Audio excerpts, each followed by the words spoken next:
আমার কথা শোনার জন্য আবারও আপনাদের ধন্যবাদ।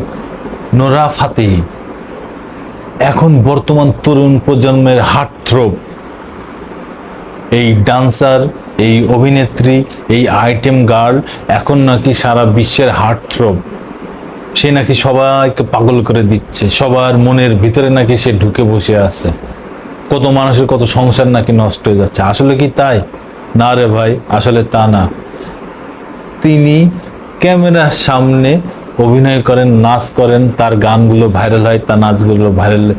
এর জন্য এইভাবে বলার কিছু নাই, এর জন্য এইভাবে সোশ্যাল মিডিয়ায় লেখারও কিছু নাই। এই বিষয়ে ইত্তেফাকে কি বলছে একটু দেখেন, শুনেন আমার সাথে। 4-5 বছর পাগলের মতো কেটেছেন নোরা ফাতিয়ার।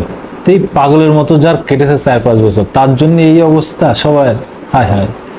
বলিউডের অন্যতম আইটেম ডান্সার হিসেবে পরিচিত পাওয়া ভারতের জনপ্রিয় মডেল ও অভিনেত্রী নোরা ফাতেহি নিজের ক্যারিয়ার এবং ব্যক্তিগত জীবন দুটোতেই ছবির জগতে আলোচনায় ছিলেন তিনি। তবে গত কয়েক বছর ধরে নিজের কাজ নিয়ে বেশ তিক্ত অভিজ্ঞতা ছিল নোরার। কাজের চাপে একেবারে বেসামাল হয়ে পড়েছিলেন তিনি। সেই অভিজ্ঞতার কথাই সম্প্রতি ভারতের একটি গণমাধ্যম সাক্ষাৎকারে জানিয়েছেন। যদি তার জীবনের উপর কোনো ডকুমেন্টারি তৈরি করা হয় তাহলে কোন সময়টিকে তুলে ধরা কঠিন হবে, এমন প্রশ্নের উত্তরে নোরা বলেন, সম্ভবত গত 4-5 বছরের সময়টিতে, কারণ এই সময় আমার সঙ্গে অনেক কিছুই ঘটেছে যারা অনেকেই জানেন না। খুবই বিশৃঙ্খল সময় ছিল এটা, বলা যায় 4-5 বছর পাগল প্রায় ছিলাম। সময়টি নিয়ে কথা বলা আমার জন্য কঠিন। যদি কখনো ডকুমেন্টারি করার সিদ্ধান্ত হয় তাহলে বিষয়টি নিয়ে ভেবে দেখব। সেই সময়ের বর্ণনা দিয়ে সাক্ষাৎকারে নোরা বলেন, সময়টা আমার কাছে রোলার কোস্টারের রাইড করার মতো ছিল। সেই সময় শুটিং সেট আমার কাছে একেবারেই নতুন। যখন আমার প্রথম ছবির দৃশ্য পরিচালক কাট বলেছিলেন, আমার সঙ্গে সঙ্গে চরিত্র থেকে বের হয়ে গিয়েছিলাম।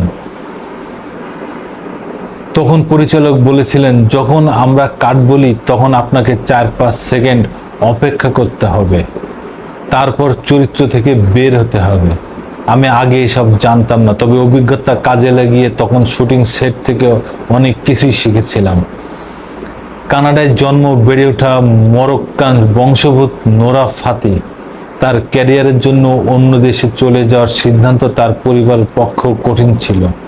নোরার সাফল্য নিয়ে তার পরিবারের প্রতিক্রিয়া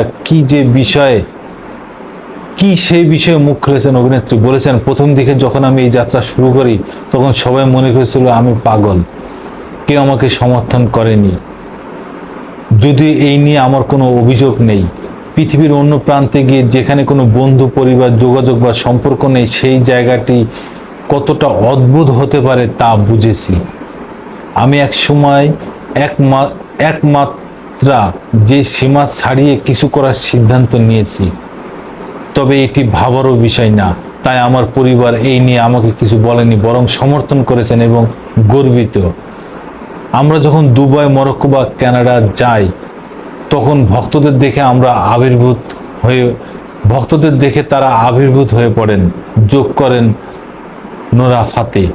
2014 সালে বলিউডে পা রাখেন নোরা ফাতেহি। এক দশকের ক্যারিয়ারে তিনি নিজেকে একটি ব্র্যান্ড হিসেবে প্রতিষ্ঠিত করেছেন। তার প্রথম উল্লেখযোগ্য কাজ ছিল 2015 সালে রোতে হুয়ে আদমি সিনেমায়। এরপর 2018 সালে দিলবার দিলবার গানে নিয়েছে বেশ জনপ্রিয় প্রাণ এই নোরা ফাতেহি। নোরা ফাতেহির যে কথাগুলো আপনারা শুনলেন, তার জীবনের যে বয়ে চলা কথাগুলো আপনারা শুনলেন, তার জীবনের যে কষ্টগুলোর কথা আপনারা জানলেন, তার সাথে ক্যামেরার সামনে যে নাচে, ক্যামেরার সামনে যে অভিনয় করে, তাদের কি মিল আছে? কোনো মিল নেই, কোনো মিল থাকবেও না। এই জন্য আমি বলি, ব্যক্তি জীবন এবং ক্যামেরার জীবন সম্পূর্ণ আলাদা করে রাখেন, তাতে আপনাদের ভালো হবে। দুইটা যখন এক জায়গায় আনবেন তখন আর সুখ শান্তি কোনোটাই হবে না, পাবেন না। নোরা ফাতেহি এখন বলিউড ইন্ডাস্ট্রিজের বিশাল একজন ডান্সার, অভিনেত্রী, অনেক কিছুই। তাকে নেয়ার জন্য এখন সবাই পাগল, তাকে দিয়ে একটা গানে কাজ করাবে, কিন্তু সিনেমায় নেবে, সবাই এখন উঠে পড়ে লাগছে। তিনিও ব্যস্ত মানুষ, তবে সব কিছুর ভিতরে তিনি একজন মানুষ। সাধারণ মানুষ, তার আবেগ আছে, অনুভূতি আছে, সব কিছু আছে, সেই কষ্টটাই সে নিজের ভিতর লুকিয়ে রেখেছেন, মনের ভিতর লুকিয়ে আছেন। কখনো ডকুমেন্টারি তৈরি হয় তবে তিনি সেগুলো প্রকাশ করবেন। ধন্যবাদ সবাইকে। আমি প্রিন্স, আবার আসবো নতুন কোনো কথা, নতুন কোনো ঘটনা নিয়ে আপনাদের সামনে।